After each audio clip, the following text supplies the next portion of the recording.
Rapaz, deixa eu te contar um trem que escutei esses dias, lá para os lados de Alagoas.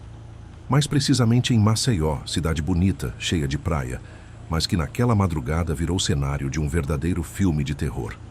E olha que quem me contou isso não é de inventar história, não. É gente de verdade, dessas que você olha no olho e sente que está ouvindo coisa séria. Essa moça, vamos chamar ela de Marina, sempre foi tranquila, daquelas que preferem ficar em casa vendo série, tomando um chá, sem pressa para sair batendo perna por aí. Só que naquela noite de sábado, ela resolveu abrir uma exceção.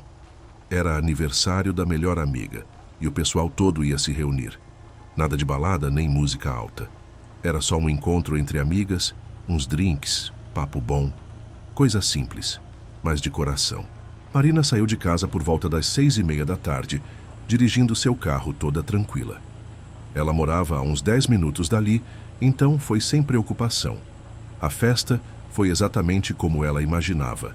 Risada solta, conversa que vai até altas horas e um bocado de lembrança boa. Quando o relógio passou da 1 da manhã, o pessoal começou a ir embora. Foi aí que ela se tocou que tinha bebido um pouquinho além do que devia. Nada de exagero, mas o suficiente para não se arriscar ao volante. Ela não queria dormir fora de casa, cismada que só, e teve a ideia de voltar andando, já que o apartamento dela não era tão longe assim. As amigas até concordaram. Falaram para deixar o carro ali mesmo e ir tranquila.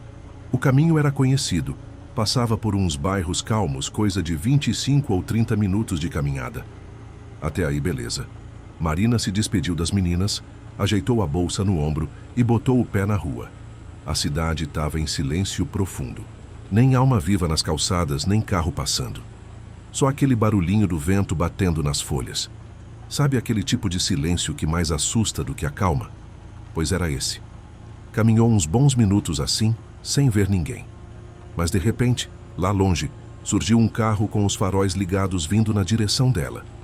Foi diminuindo a velocidade bem devagar, como quem está analisando a situação. Quando parou do lado dela, o vidro desceu só pela metade. Não dava para ver direito quem era, mas a voz de homem perguntou se ela estava bem, se precisava de carona. Ela agradeceu, disse que estava de boa, que morava ali perto. O sujeito não insistiu, só continuou o caminho e sumiu na escuridão. Marina achou meio estranho, claro, mas também pensou que podia ter sido só alguém tentando ajudar. Seguiu em frente. A rua voltou ao mesmo silêncio de antes. Só que pouco tempo depois, ela viu um reflexo no asfalto. Olhou para trás. E era o mesmo carro. Voltando. Só que agora vinha pela contramão, na direção contrária. E o pior, quando chegou num trecho mais escuro, parou bem no meio da pista. Não encostou na calçada, não passou direto, parou. Ficou ali. O coração da Marina já começou a bater mais rápido.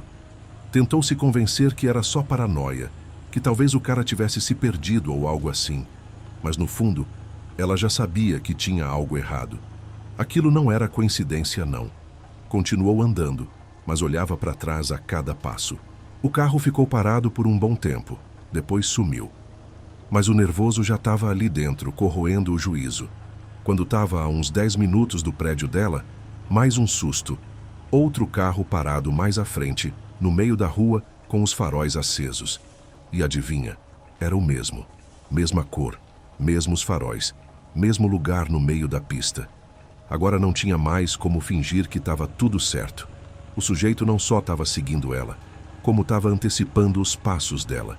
Aquilo não era mais um encontro estranho. Era uma perseguição.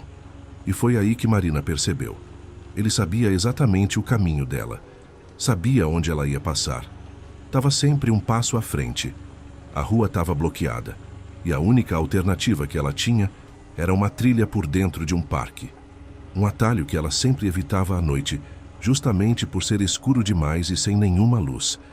Mas diante daquela situação, parecia ser a única rota de fuga possível.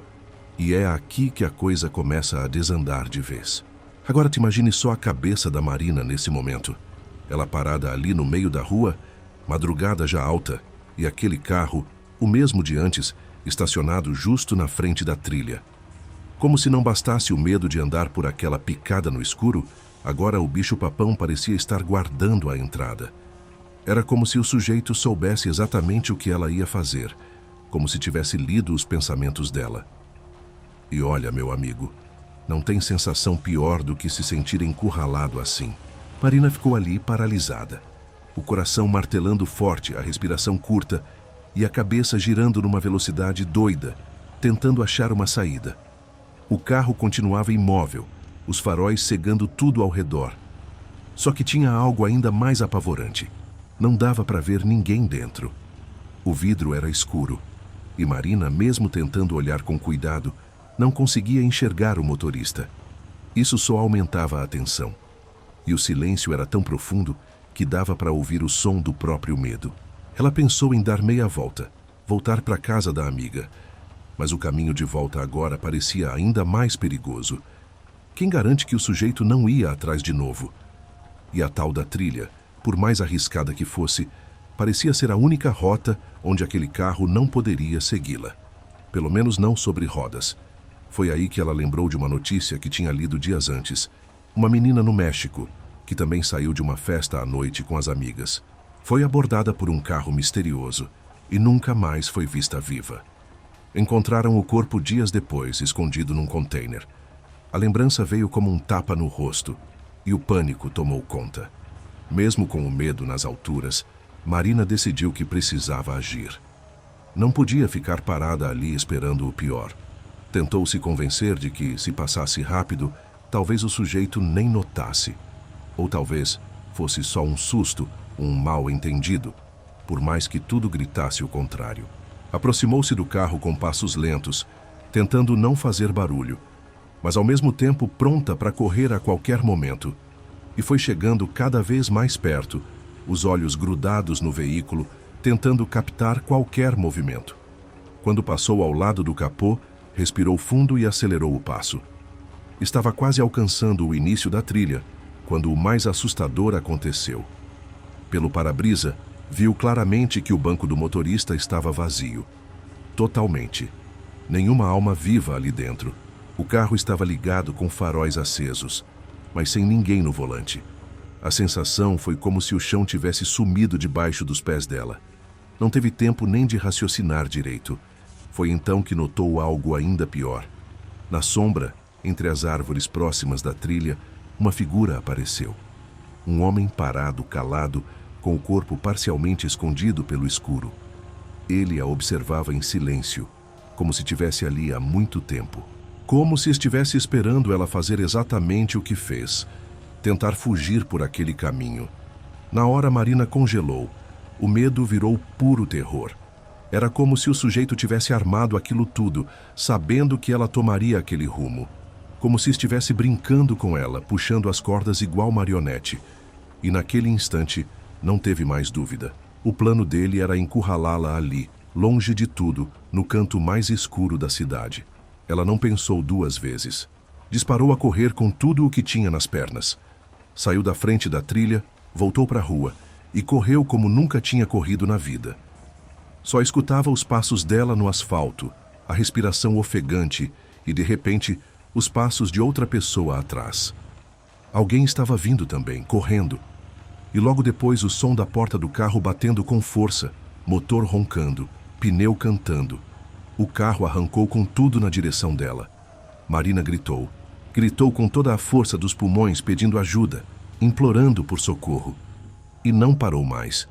Corria e gritava, os braços abanando, a visão turva de desespero. Foi aí que aconteceu o milagre. As luzes dos prédios começaram a se acender. Um vizinho aqui, outro ali, cortinas sendo abertas, gente aparecendo nas janelas. Um ou outro grito de "Tá tudo bem? O que está acontecendo?" O movimento inesperado da vizinhança parece ter assustado o sujeito. O carro diminuiu a velocidade. Depois fez meia volta no asfalto e sumiu por uma rua lateral, acelerando forte. Marina chegou no prédio dela completamente fora de si. Tremia tanto que mal conseguia abrir o portão. Quando conseguiu entrar, subiu as escadas cambaleando, ainda gritando. Assim que trancou a porta, caiu no chão chorando sem parar. Só depois de se acalmar um pouco é que pegou o telefone e ligou para a polícia. Contou tudo, tintim por tintim. Disse a cor do carro, o modelo aproximado, a voz que ouviu. Mas sabia que seria difícil localizar o sujeito. Sem placa, sem rosto, só um vulto na sombra e uma lembrança horrível na cabeça. Naquele momento, a ficha caiu de vez. Ela tinha escapado por muito pouco de algo terrível. E ali, naquela sala escura, sentada no chão com o coração ainda disparado, Marina entendeu que sua vida tinha mudado para sempre. Depois daquela noite, Marina não conseguiu mais viver do mesmo jeito. Nos primeiros dias, mal conseguia dormir. Qualquer barulho de carro na rua fazia ela se encolher no sofá, coração na boca, como se tudo fosse acontecer de novo. E mesmo com a polícia dizendo que iam investigar, ela sabia que aquele tipo de coisa quase nunca dá em nada. Sem placa, sem rosto, sem imagem. Só o medo. A cidade que sempre foi seu refúgio começou a parecer uma armadilha. As ruas calmas do bairro agora pareciam desertas demais. Cada esquina escondia uma sombra suspeita. Cada farol de carro à noite era um susto. O trauma não era só físico, era um medo que grudava na alma dia e noite. Tentou seguir a vida, ir para o trabalho, encontrar as amigas, fingir que estava tudo bem, mas era só fachada. Por dentro, Marina estava desmoronando. A cada passo na rua, ela olhava para trás. A cada buzina distante, o estômago virava. Começou a evitar sair sozinha. Até para descer no mercado da esquina, ela pensava 2 vezes. Com o tempo, as pessoas ao redor começaram a notar. A melhor amiga dela, aquela da festa, chamou para conversar. Tentou confortar, dizer que era só um susto, que não ia acontecer de novo. Mas Marina sabia que não era só um susto, era um aviso. E o mais difícil de explicar era a sensação de que aquilo não foi aleatório, que o sujeito sabia onde ela ia, que esperava por ela, que acompanhava seus passos. Foi aí que ela começou a pensar em tudo de novo. Repassou mentalmente cada detalhe daquela noite, o momento em que decidiu ir a pé, a escolha da rota, a mudança para o parque. E o principal, como o homem sabia onde ela estaria. A única explicação possível era que ele já estava seguindo ela antes mesmo da festa acabar. Talvez tenha ficado de tocaia na rua, talvez já estivesse de olho desde a chegada dela. O tipo de coisa que arrepia só de imaginar. E mais, ele não tentou forçar nada de imediato. Foi jogando com ela, mexendo com o psicológico. Dava voltas, aparecia na frente, sumia, reaparecia. Como se fosse um jogo doentio. Como se tirasse prazer do medo que ela sentia. E isso, para Marina, era o mais perturbador. Ela começou a notar coisas estranhas nos dias seguintes. Uma vez, indo trabalhar, achou que um carro parecido com o da noite da perseguição estava parado na esquina. Outra vez percebeu um homem parado do outro lado da rua, com o rosto meio coberto por um boné que parecia estar observando. Mas podia ser paranoia, ou podia não ser. Só que o ápice veio numa madrugada de terça-feira. Tava chovendo fino, a cidade toda quieta. Marina acordou com um barulho na rua. Levantou, foi até a janela e o coração quase parou. Lá embaixo, um carro com faróis acesos estava estacionado exatamente em frente ao prédio dela. Não fazia nada. Não buzinava, não piscava farol. Só estava lá parado com o motor ligado. Ela ficou paralisada, segurando a cortina com a mão trêmula. Ficou ali minutos olhando, tentando enxergar o rosto do motorista, mas não conseguia. E mesmo de longe, sentia o peso de um olhar de volta. O carro ficou lá por mais de 10 minutos e depois, devagar, fez meia volta e sumiu no fim da rua. Na manhã seguinte, Marina foi direto na delegacia. Insistiu em registrar de novo, mostrou tudo o que lembrava. Mas mais uma vez a resposta foi fria. Sem imagens, sem provas, sem ação. Falaram para ela trocar os horários de saída, não andar sozinha, evitar ruas escuras, como se a culpa fosse dela. Isso foi o estopim. Marina se trancou em casa. Faltou ao trabalho. Não atendeu mais ninguém. Começou a pesquisar obsessivamente por casos parecidos. Descobriu fóruns cheios de relatos semelhantes. Mulheres seguidas por carros misteriosos, abordadas na madrugada, sempre com o mesmo padrão. Primeiro a aproximação gentil, depois o cerco. Viu que muitas dessas histórias terminavam em tragédia. Algumas nunca tiveram fim, mas o que mais doeu foi perceber quantas vozes ficaram caladas, ignoradas, tratadas como exagero. E aí veio a queda. Marina começou a ter crises de pânico. Às vezes desmaiava no banheiro. Chorava sozinha no quarto, ouvindo os passos da própria mente. Não era só o medo do homem que a seguiu. Era o medo de ninguém acreditar nela. O medo de estar sozinha contra algo invisível. O prédio onde morava virou prisão. A janela, antes aberta para a brisa de Maceió, agora estava sempre fechada, com cortina grossa. A campainha se tornou inimiga. Qualquer som estranho no corredor fazia ela ligar a televisão só para disfarçar o silêncio. E mesmo com tudo isso, mesmo com o corpo e a alma despedaçados, ela ainda pensava numa pergunta que doía mais que todas. Por que eu? Por que naquela noite, naquela rua, aquele homem a escolheu? E talvez a pior resposta fosse porque ela estava ali, porque bastava estar só, bastava ser mulher, bastava andar por conta própria numa cidade que finge ser segura, mas que esconde predadores em cada sombra. Marina chegou num ponto em que não dava mais para fingir que estava tudo bem. Depois daquela madrugada em que viu o carro parado na frente do prédio, com os faróis iluminando o portão como se chamasse por ela, entendeu que a coisa tinha ultrapassado todos os limites. Não era mais só medo, era perseguição, era terror psicológico. Era como se estivesse vivendo uma caçada silenciosa e contínua. Foi aí que ela tomou uma decisão que até então vinha adiando. Saiu de Maceió. Deixou o emprego, trancou o apartamento e foi para casa de parentes no interior, onde as ruas ainda têm nome de família e os vizinhos sabem quem entra e quem sai. Era a única maneira de respirar sem ficar olhando por cima do ombro a cada esquina. Mas a mudança não apagou o que ficou na mente dela. Toda vez que passava um carro parecido, o corpo reagia como se estivesse de volta naquela noite. A tensão, o coração disparado, a mão tremendo. O trauma virou uma marca que ela passou a carregar sem querer. Com o tempo, começou a fazer terapia. Foi difícil no começo, porque até contar o que aconteceu fazia ela reviver tudo. Mas a terapeuta foi ouvindo, acolhendo, ajudando a reconstruir os pedaços. Aos poucos, Marina entendeu que não tinha culpa nenhuma no que viveu, que não foi ingenuidade nem descuido, que a responsabilidade era inteiramente de quem escolheu persegui-la, intimidá-la, amedrontá-la. Ela decidiu transformar aquele medo em alerta. Participou de grupos de apoio, começou a escrever sobre o que viveu, dar palestras, conversar com outras mulheres. Falava da importância de escutar a intuição, de não ignorar os sinais, de se proteger mesmo em rotinas aparentemente seguras. Contava sua história sem floreio do jeito que aconteceu, porque sabia que alguém precisava ouvir. E por mais que os pesadelos ainda viessem de vez em quando, ela não permitiu mais que o medo paralisasse seus passos. Reaprendeu a sair de casa, a andar na rua com atenção, mas sem paranoia. Porque entendeu que, se deixasse o trauma vencer, estaria permitindo que aquele homem vencesse também. Marina também passou a registrar tudo. Cada detalhe que lembrava do carro, da voz, da sombra no mato. Guardou isso como um dossiê, caso um dia encontrasse algo semelhante ou pudesse ajudar alguém.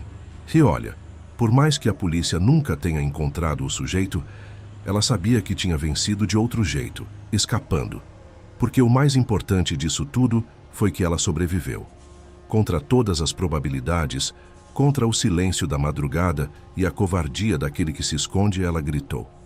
Gritou tão alto que fez as luzes acenderem, fez as janelas abrirem, fez a cidade acordar. E no fundo, é isso que ela sempre repete quando conta sua história. Às vezes, um grito é tudo o que a gente tem. E ele pode ser a única coisa entre a gente e o fim. Hoje Marina vive com mais cautela, mas sem se esconder. Mudou de cidade de vez, refez a vida. Mas nunca mais esqueceu aquela sensação de ser caçada por alguém que se acha no direito de transformar a rua das pessoas num jogo doentio. E eu te digo, como quem já rodou esse Brasilzão todo de caminhão de canto a canto, tem coisa que a gente não vê na televisão, não aparece em manchete, mas que acontece todo santo dia. Mulher sendo seguida, ameaçada, testada, como se tivesse que provar a cada passo que tem o direito de andar sozinha. Por isso mesmo, História como a da Marina precisa ser contada, não para assustar, mas para alertar. Porque o mal, muitas vezes, não tem cara de monstro. Tem rosto comum, carro sem placa, e o hábito covarde de atacar no escuro. Então, se você está ouvindo isso aqui, repassa essa história. Compartilha com quem você gosta e, principalmente, escuta quando alguém disser que sentiu medo.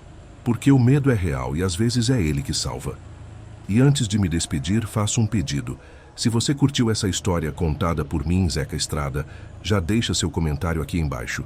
Quero saber, você já passou por algo parecido? Já sentiu que estava sendo seguido ou vigiado por alguém? E se ainda não viu o último caso que contei, corre lá assistir O Velório que Nunca Terminou, DF. Uma história que mistura estrada, espírito e uma visita que ninguém esperava no meio da madrugada. Tá imperdível. Nos vemos no próximo vídeo, se a estrada deixar.